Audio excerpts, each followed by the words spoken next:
Kain tayo ng lunch. Ito fried rice. Ayan oh.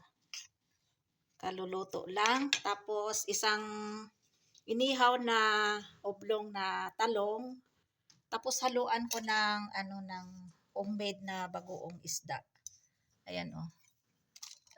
Masarap ito, bagoong isda na homemade. In-order ko pa ito last year sa Karachi. So lagyan ko ito. Yan, masarap. Ito sa akin sapat na isang talong lang, tapos kamatis at saka yung chives ng onion, kasi tumubo yung onion kaya tinanggal ko yung niya, yung ito yung niya, yung dahon.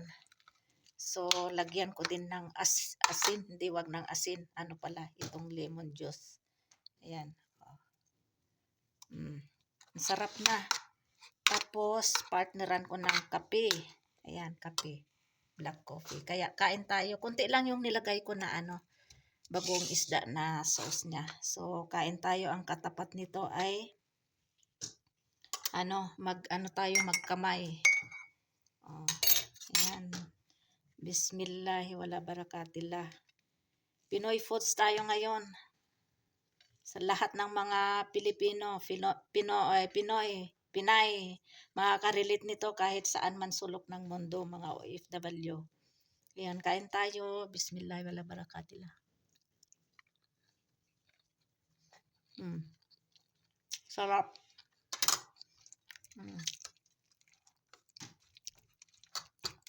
Ayan, marami na itong isang talong. Ako lang naman kakain, ayaw nila. Nagluto ako kahapon ng red kidney beans. Kaya lang ayoko, kaya ito yung gusto ko.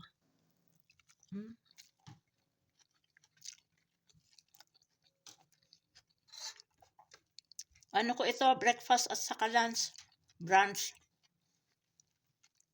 Kasi kaninang umaga, nag-chai lang ako with half na paratha.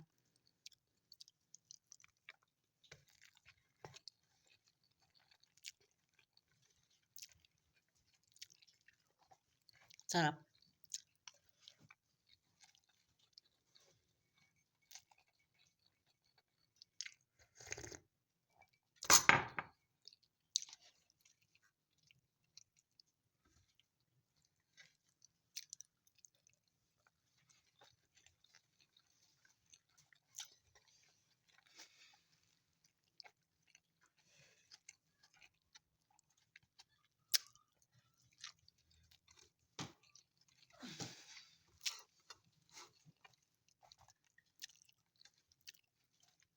Hindi ko na lang ipakita na kakain susubo.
Hindi ko yata maubos itong kalahati.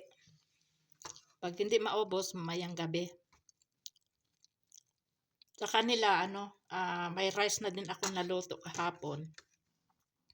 At saka meron pang red kidney beans for lunch. Kasi mamayang gabi magluto ako ng siguro biryani.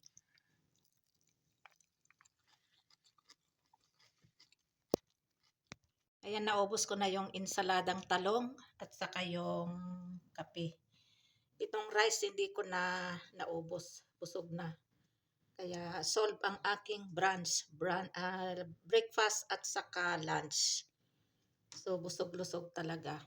Alhamdulillah ilazi atama wa sakana wa jalla minal muslimin. Alhamdulillah. Taman-tama, 1 o'clock na kaya magnanamas ako ng duhar. Ayan. Tapos prepara na naman ng lulutuin for dinner.